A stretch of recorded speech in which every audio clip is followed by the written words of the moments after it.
Hello, Biafrans. Welcome to Magnetic Dix TV. Good morning, good afternoon, good evening, depending on your time zone. Biafrans, yes, so it is still happening in Biafra land. I can tell you the Biafra Liberation Army are engaging the Musa guys and the Asari guys in Orlu. It is not an easy something, no. In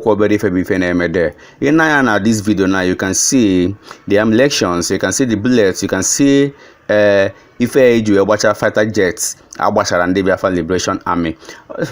Guys, I don't know how else to explain this to you know. Now serious guerrilla warfare where they go on for Imo State. I'm telling you, now serious guerrilla warfare where they happen for Biafran land. But now this particular video ketana, I want only Biafran Liberation Army about to. So, but according to this video, open again here from the guy in Asina, this thing obona 21st commer. That is 5 days ago commer. So, though we are not able to release the video on time, but it is still something that is fresh, you know. This is just like I said, on 21st of October, that was when the thing happened. That is after the protest of Mazen and Kalo that took place on 20th of October, the following day, which is Tuesday. Oh, but I no sonda is borg, so hana kawazi na video na nwere kwenye n'ime ha nda nwotewuro kama na nda bere ije na obro ha nchenye na some of them were wounded, some of them were gone down, and na mmiri zokwa of mother day we makwa a lot of them. Please, if you are visiting my YouTube channel for the first time, subscribe with us and turn on your notification button. Triple G Moisa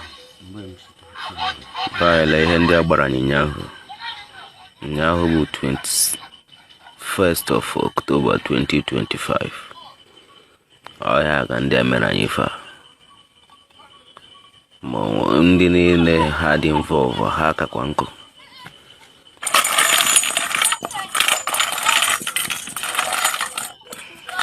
Ndị a ka nkụ wee bịa yesterday chinelu chinala wee bịa agbanyo dịka fan nwa nke anọpụ nke aka atụtụgo n'ofe ebe ka bụ n'ofe ebe ka atụtụgo dị nke anọ nna anyị na anyị na-aga na-esekwa n'okwu anyị kwudochikwara gị n'azụ kwudochie gị ike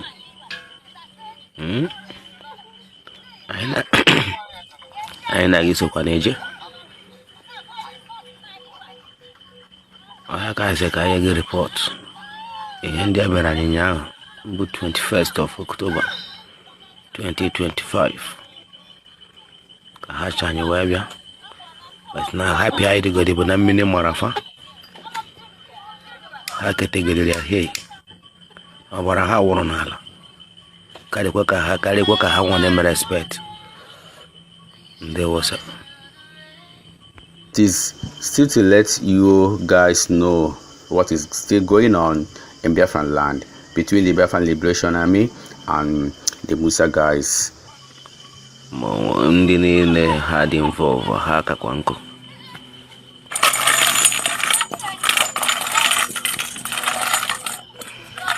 Ndị a ka nkụ wee bịa yesterday chinelu chinala. So the people of Osumo is doing what is best, clearing their bushes, clearing their road, clearing every place, because this December is gonna be a peaceful December. If you are in anywhere you wanna come back home for this Christmas, please come back home. This Christmas is gonna be sweet. God is in control of Biafra land. I can tell you there is peace in Biafra land, irrespective of whatever that is happening. At least it is no longer like the way it used to be before. God has taken over in Biafran land. So return home, you can see everywhere is being cleaned. So everything I got from my dear people. Yes, so yeah, be ropo opo kano kita. Ropo kaino. Kai ba ko dimi be kedi kebinogo. Kemengba MNC. Dem no mun na dem no. Dem no ko yeme no. On ka bi go bi ike. Don't worry, I get met one on. Oh, damn man. Momo, come on, Papa, them all. Them, I go for Papa for about now. Now, mind your age. You think it's more now behind them, that's so much. I don't know about to go, eh? Papa. Them man, you know, not got him. I can't be good. Anka big baby, Dalun so much. It's well. Kai lo po body fa. Expressway. Aha. Makana do lo po to nne we go through. Osumo to nne we go through. All the very cool and calm, very clear. Kwe go say aga. Kwe motor park la park. Ya motor na bibu. But go say kwe from the mountains very far. People na again, you are the very true. On aga we na kwande na bo machine na aga motor na agba. Mo ade kwan ke lipo. Meto ako. Somebody on aga ba ina ga no sound engine. Na so the road dey very clear. Wọ́n yẹn na gini na ase wọ́n gini na ase ya. So you know the truth na aga. Machine na bo na kwande ndi machine na bo ha. From here to okay, the very true, cool and calm. When gini na ase ya. So you go ado. Wọ́n say go na to yan bala. You go ado zi. Akwa for yande na agba. Ko ya amadu ko tasa de nyan kini hun ko elimi to ako. Ka kwa machine na agba onwe ya. Onye na agba na aga true.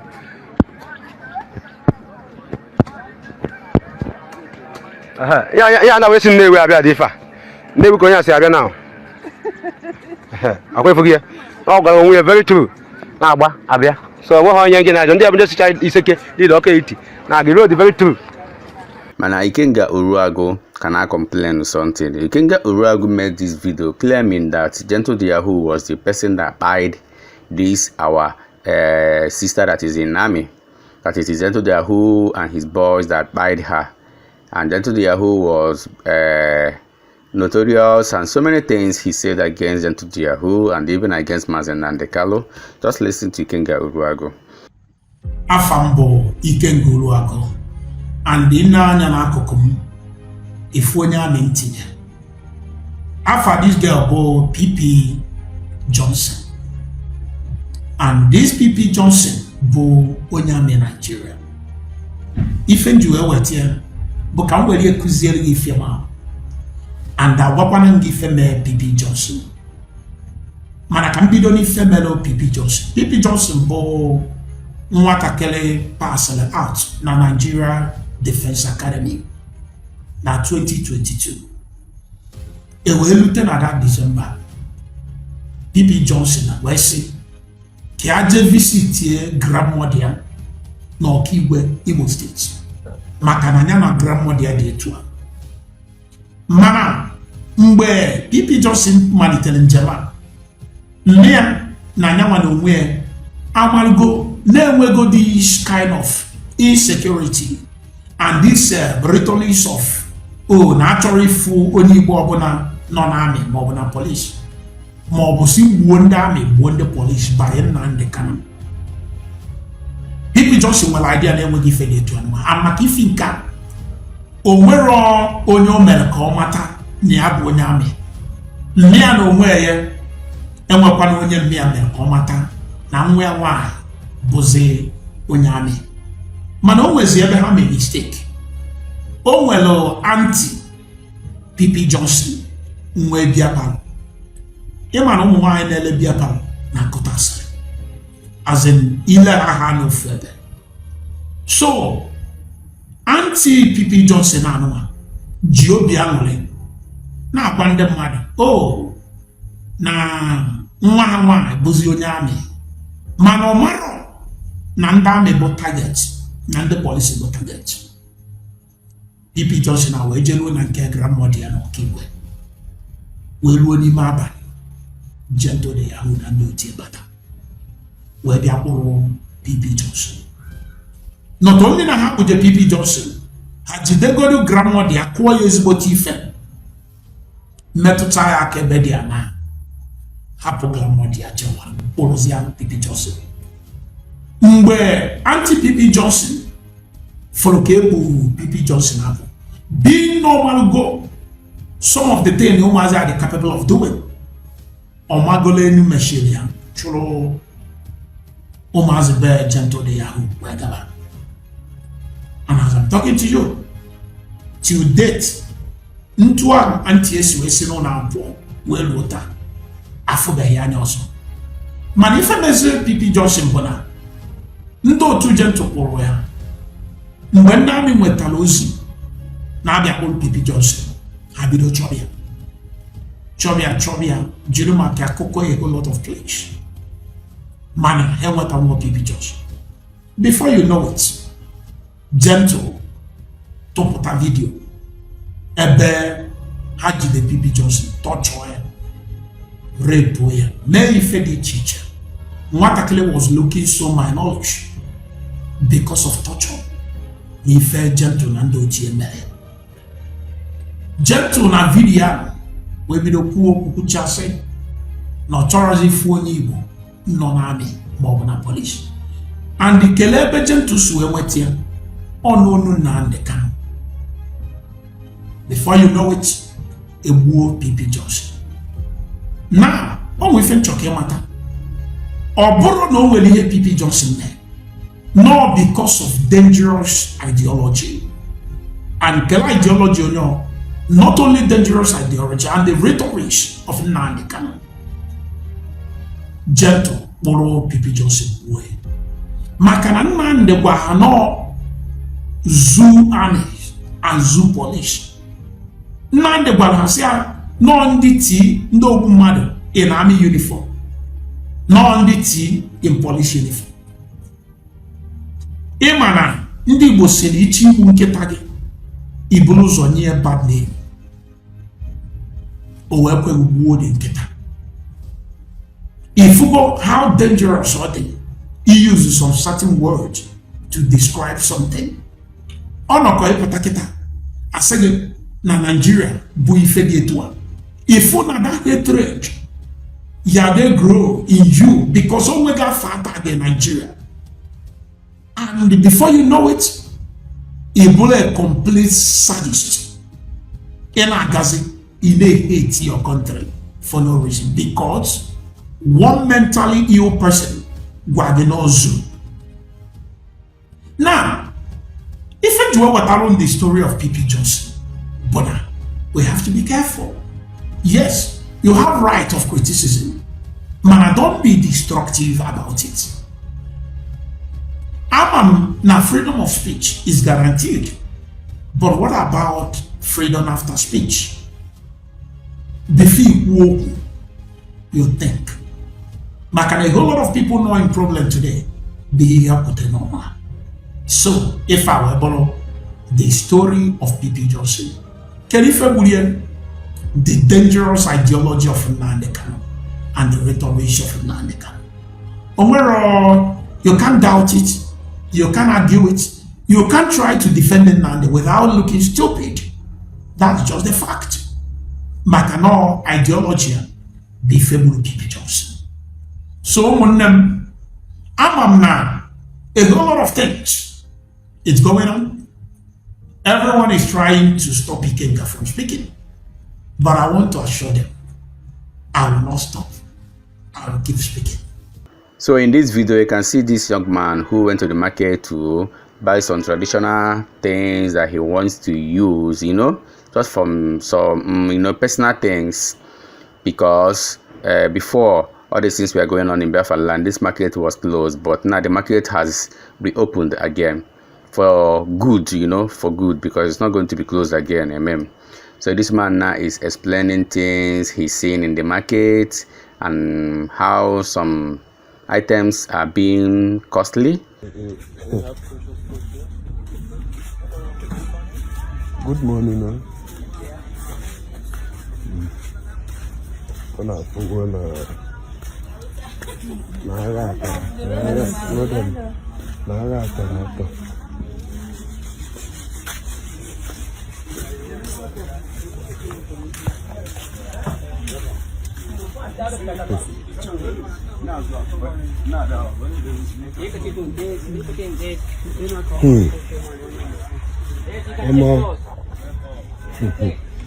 Yeah, we say if they come here, just gather money.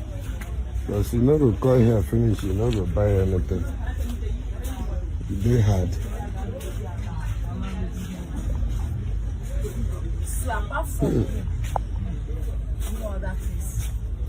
Yeah, buy. Can't start with the hebron we had here before.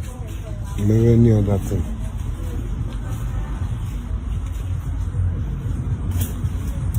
Get waiting as a cash. No, what I'm doing.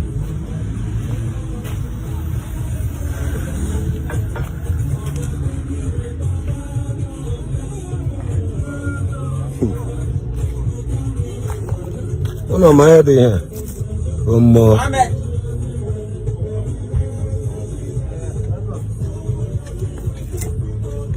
Now, wow. Okay, which animal get these teeth?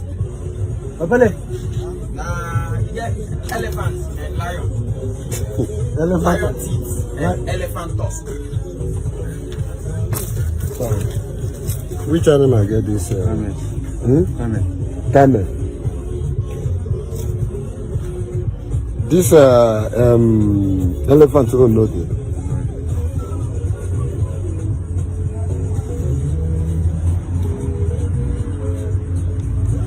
No, this where they like a stone bead. I think I won't take color bead, but where they shine somehow. Yeah. No, not be odd. No, not be this one. If they shine and I like stone. Okay. That red one, Abi. Red No, and black. they missed. Normal bead now. Check.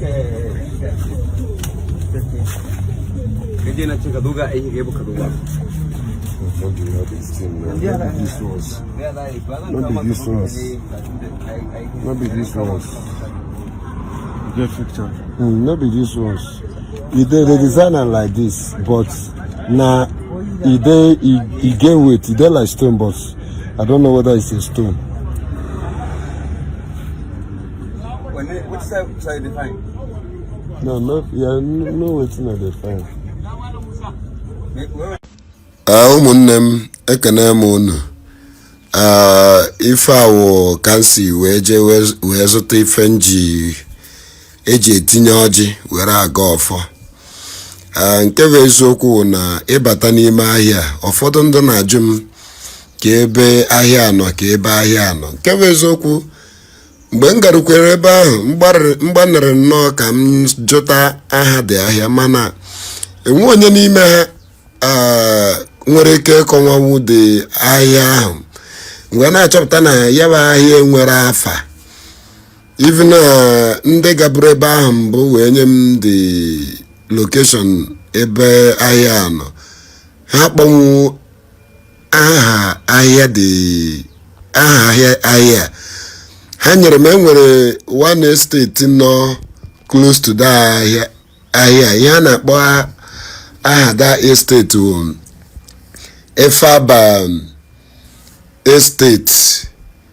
Efaba estate ọya kpọrọ that estate irute ha that estate irutegwa ahịa ọ dị very very close na the estate na ebe a wụ na ijoro ebe a ha ji mma were ebe mmadụ onu efere ọjị a efuru nji wee go ọfọ n'ụtụtụ taa ejere m about 2 or 3 places ha na-akpọ aha ego the biggest one of this efere ọjị a nke hụrụ nji aka na the big one ihe ha kpọrọ is 45,000 naira then this small one I hụrụ nji ihe ha kpọrọ is 25,000 the thing I was shocked na-aghọta na ya ala na ihe very dark man jere na-ekwu okwu na China na ụfọdụ ndị jere na-etinye ego na-etinye goods high price were ere many people pụtara na criticize mana nyanwa fail to understand na business is business. I just nchọ ka m nwere this encounter m mere yesterday no na anocha m in the mood of ibia bawa life or mewe video or kwuwe such a ten there. Now, could you imagine ebe ngara ụzọ na abọ ana agwa m na this eferojia big one 45,000 small one 25 mana agaruru m ebe ọzọ ngaziri nga azụta dis ọkwa ọjị a efere ọjị a nke hụrụ nji wee gọọ ọfọ n'ụbọchị taa ime ego ole zụtara azụtara m ya less than 10,000 naira azụtara m ya less than 10,000 naira ya wụrụ gịnị ọ wụrụ market na onye a rere 20,000 does not mean na onye nke ọzọ ga-ere the same that 20,000 enwere ike onye a ree 20,000 ijere ebe ọzọ ada na ị nwetara ya higher or ị nweta lower. That is business. Ọ ya o ji wee dị competitive. O ahịa wụ onye oruoro ya azụrụ oruoro gị ire gị ire oruoro gị rapụ because ị ga-apụta very dark man na-abụlọta ngwa ahịa ya file na ọ ga-ere 11 naira. That is his business. Ore ya people will come to buy. Ọ dịziere ndị ahụ kpọsara nke ha 20 million okay ka ha budata arịwe ihe ahụ very dark man na-ere is left for them. And aghọta that is business. Na agaruru m zụta ihe ebe m gachara kwụ ọnụ a na-agwa m 20 40 nga gote less than that. Oil market. So ihe a ime ahịa ihe galara ọnụ things galara ọnụ especially iyiri ezigbo akwa daalụkwanụ. Thank you fans, thank you Biafrans, thank you everyone watching this video. Remember to subscribe to us, Magnetic Dick TV, for we remain the best. Do us a favor to subscribe to us and share this video. Can we interact in our comment section? Yes, let us do that. We all love you. Bye.